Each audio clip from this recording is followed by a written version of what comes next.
você vê que é uma família devastada, né?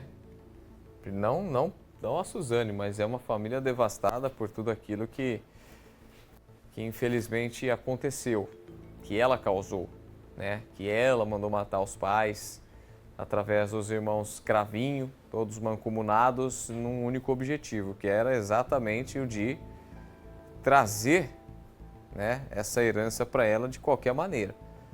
E através disso, a gente já conhece o restante da história. Mas eu queria trazer também aqui, através da nossa produção, da nossa coordenação, o Dr. Moza Carvalho, advogado especialista em direito de herança, fundador, inclusive, né, do escritório, né, Regim, do escritório Machado de Carvalho, advocacia, porque a lei deu uma brecha para Suzane von Richthofen de novo, doutor Moza. E aí, o que a gente pode trazer sobre isso? Primeiramente, muito obrigado por marcar a presença aqui também na RFTV para debater desse tema polêmico. Bom dia. Bom dia, Júlio. Obrigado pelo convite mais uma vez aí. Eu penso que a lei não deu uma chance, a vida deu uma chance para a Suzane, né, Júlio? Numa situação dessa, a Suzane sempre que viveu num berço esplêndido, porque os pais tinham dinheiro. A carinha da Suzane, Júlio, a gente percebe isso, talvez é o que indigna a população, a sociedade, porque a gente percebe que a Suzane tem carinha de anjo.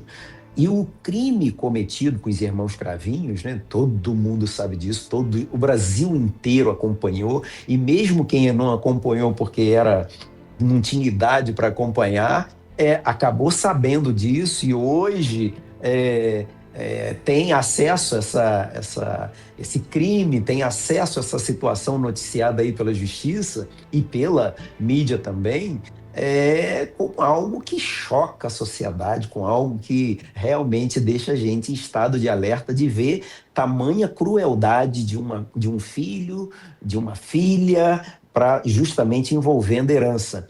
Júlio, eu vou te dizer uma coisa. A gente que lida muito com direito sucessório, que é o direito de herança, né? A gente vê coisas. Minha avó falava assim: meu filho, você vai ver coisas. E a gente vê no direito de herança, né? Vê, não tenha dúvida disso, mas esse caso é tão Pois é. escrachado, doutor Moza, que a gente fica tão indignado, que causa indignação na gente, né? Porque, por exemplo, uma pessoa que mandou matar os pais, que até então o irmão não estava sabendo. Então, ela simplesmente, ela acabou com a vida do irmão dela, que inclusive foi flagrado por diversas vezes usando entorpecente, saindo nu pelas ruas lá da onde a mansão dos Manfred fica. Depois disso, ela vai presa por conta dessa herança, por conta de tudo que aconteceu. Aí sai da cadeia, busca uma ressocialização, casa, tem filho, e aquela herança que ela queria volta através de ter participação do tio, porque a herança ficou por responsabilidade dele, ele morre e volta para ela e para o irmão dela. Então é algo assim, se ela já foi deserdada nos pais, não poderia também ter sido deserdada perante a responsabilidade do tio? Boa pergunta, Júlio. Você sabe por quê? Porque nós temos que analisar esse caso pela ótica unicamente jurídica, porque se nós formos ver social, a Suzane já estaria execrada, talvez assassinada, morta por enforcamento em praça pública, mas nós temos um direito, Júlio, e o direito resguarda direitos. E os direitos, às vezes, nem sempre são, como é que eu vou dizer? O direito nem sempre é moral. Já dizia Miguel Reale Júnior, um dos grandes filósofos que nós temos no Brasil, com fato, valor e norma.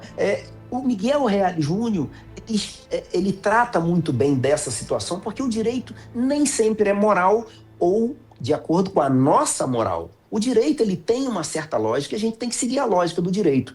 Se você analisar que a Suzane pagou pelo crime dela, ela sofreu consequências sérias de ter ficado na prisão durante muito tempo, teve algumas regalias de saidinhas, essas saidinhas, meu Deus do céu, cada saidinha da Suzane era motivo aí da imprensa estar em cima, e é claro que tem que estar, é claro que tem que noticiar, porque são coisas que trazem indignação para o ser humano, que muitas das vezes paga o seu imposto, anda de forma correta, e aí quando você vê alguém numa situação dessa, com determinadas regalias, você vai ficar ali se sentindo um pouco injustiçado. Por que que ela cometeu um crime tão bárbaro com requintes de crueldade? A gente gosta muito dessa frase, o Sim. advogado gosta muito dessa frase. Crime com requintes de crueldade. Mesmo assim, tem uma série de regalias, inclusive essa da herança agora. Mas se a gente parar para analisar, uma herança que ela não pôde ter acesso pela indignidade, aí o artigo 1848, se não me falha a memória aqui, 1814.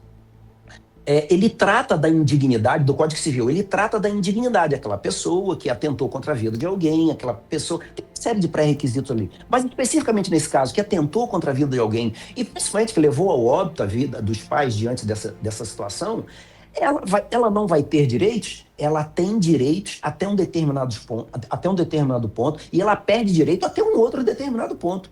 Agora, os direitos que o tio teve de ter o dinheiro dele, seja através de uma herança, seja através de herança reversa, e hoje ela poder usufruir da herança do filho, uma coisa, ela não contamina a outra. Uma herança por indignidade, não tida por indignidade, ela não contamina a outra herança do tio, porque foi a herança do tio é a herança legítima. E uma herança legítima só dele, no CPF dele. Ou seja, ela nunca tentou contra a vida desse tio, ela não teve um dos pré-requisitos ali do artigo 1814 para ter ali como indigna dessa herança. Então, tem todo o direito do mundo a discutir essa herança. Por quê? Porque o tio, segundo o que a gente sabe, o tio não teve filhos, ou seja, não teve descendentes, o tio não tem pai e mãe, não tem descendente. Esses são os herdeiros necessários. Fora isso, vai para os colaterais, que são irmãos, ou seja, não tem irmão.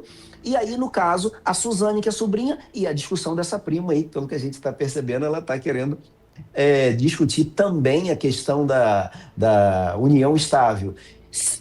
Mas ela tem direitos que devem ser respeitados e deve ser discutido na justiça, sim. A gente tem que olhar para esse prisma, principalmente o jurista, ele tem que olhar para essa situação sobre o prisma jurídico, não sobre o prisma do calor social, do sentimento social, né? Conquanto que a gente não deve desprezar isso também, né, Júlio? Doutor Moza, hierarquicamente, então, a gente teve a Suzane von Richthofen na semana passada, determinantemente pela justiça, dada como responsável pela herança. Isso aconteceu... Inventariante. Inventariante, né? Exatamente. Isso. Então, assim, ela tem essa parte judicialmente, legalmente, por ter essa hierarquia, como o senhor está explicando para a gente? Olha, é claro que tem. O inventariante é aquele que administra os bens deixados pelo decujus. Decujus é o falecido. Então, assim, não tenha dúvida de que ela foi colocada como inventariante, ela foi ali, de certa forma, foi entendido pelo juízo que ela deveria ser inventariante por questão de hierarquia que está ali exclusivamente no próprio Código Civil, bem discriminado. Primeiro é a meeira, a esposa ou convivente em união estável, se não os pais, se não os filhos, se não os tios, se não os sobrinhos, e tem ali uma série de hierarquicamente quem deva ser o inventariante. E ela foi encontrada pelo juízo como essas na hierarquia que deve sim ser a inventariante.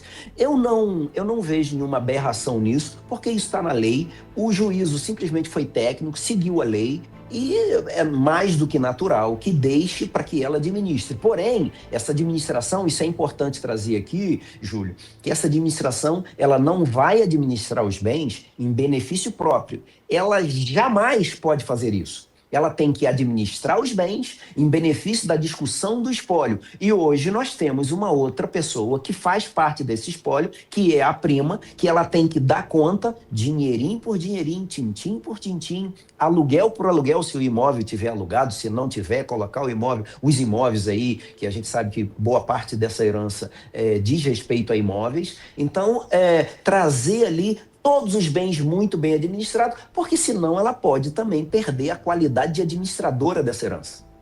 Doutor Moza, e como é que fica a questão agora também do irmão da Suzane? Porque ele também ficaria responsável por essa herança, mas pelo que a gente pôde perceber através da reportagem, ele meio que se exime e se isola de qualquer que seja a situação que volte à tona exatamente a morte dos pais. E a situação dele legalmente, perante a toda essa recusa dele, vai passar com o tempo? Isso tende a virar o quê para o irmão da Suzane Forrichthofen? Olha, para o irmão da Suzane, nada, não vai dar problema nenhum para ele. Por quê? Porque ele renunciou à herança, pelo que eu tenho conhecimento, ele renunciou à herança. Eu não vi dentro do processo, mas há uma renúncia do irmão da Suzane à herança. E essa renúncia faz com que sobre aí para a Suzane, se a prima não conseguir discutir aí, não conseguir emplacar aí essa discussão de que ela realmente vive em união estável, a herança vai ficar só para a Suzane. Para o irmão, nada, porque ele renunciou à herança. Isso também é um dispositivo jurídico. Você pode renunciar a qualquer herança, independente de quem venha, independente de que herança é. Porque a herança é importante. Existe um princípio chamado princípio da Sansine. Esse princípio da Sansine, o que ele diz? Que a herança ela transmite no ato da morte diretamente para os seus herdeiros. Mas eu posso ter uma herança transmitida a mim, eu falar, quero essa herança, eu vou renunciar à herança. E a justiça tem que respeitar, e foi o que aconteceu aí com o irmão da Suzane, pelo que também a gente tem conhecimento. Doutor Moza, só para a gente fechar, o senhor falou em aberração, né? Seria uma... Não, isso não é uma aberração legal, mas é uma aberração social? Como que o senhor entende essa questão? É o que eu falei aqui com relação ao Miguel Reale. Pode ser uma aberração moral, mas não é uma aberração legal. E a lei está aí, isso é muito importante que a gente traga à memória, isso é muito importante que a gente traga ao debate, porque muitas das vezes nós queremos ser o julgador, nós queremos ser o que faz o inquérito policial, nós queremos muitas das vezes ser de ponta a ponta todos os mestres aí da situação jurídica e chegar a condenar alguém simplesmente pelo que a gente pensa, simplesmente pelo específico, pela específica moral que nós construímos para nós. Então, por isso que tem que ter uma lei para basilar, por isso que tem uma lei para ditar o que é direito, independente do que eu penso. E a moral e os bons costumes, Júlia, a gente sabe que também ela muda com o tempo. E eu vou te dar um exemplo aqui.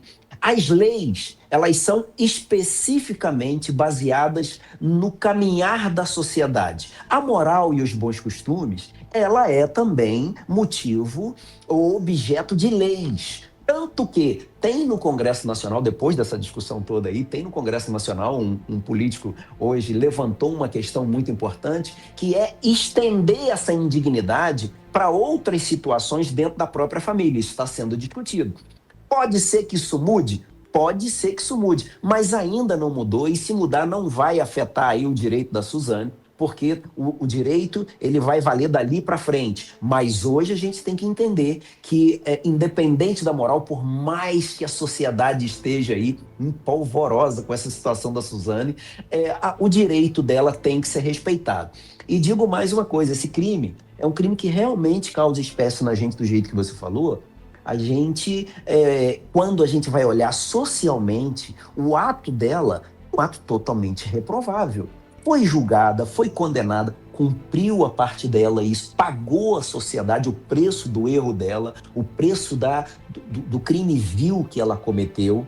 Ela tem outros direitos que têm que ser respeitados, justamente por essa mesma lei que a levou à justiça para pagar pelos crimes dela. Então tem essa mesma lei amparando os direitos dela e a gente deve respeitar isso. Amanhã ou depois pode mudar, porque as leis às vezes caminham de acordo com o que a sociedade pensa, com os costumes da sociedade, pode mudar. Mas enquanto não mudar, essa lei vai valer para a Suzane também. Prazer falar com o senhor, doutor Moza. Muito obrigado pela presença e por esse bate-papo junto com a gente, falando, né, de meios legais perante a toda essa indignação que causa quando a gente vê que a Suzane vai receber aquela herança dos pais, né, que ela mandou matar em décadas passadas. Eu quero te agradecer, desejar uma boa continuidade de semana, quase um bom final de semana já para o doutor. Obrigado, viu? Obrigado, Júlio. Um bom carnaval também para você, né? Um bom feriadão aí. Eu não sei se você vai trabalhar. Eu não vou trabalhar no carnaval, então também não vou pular carnaval, mas a gente vai tentar passar um feriado bom aí. Deus abençoe você. Obrigado pelo convite. Quando precisar, estamos aí. Obrigado, doutor. Obrigado pela disponibilidade, viu?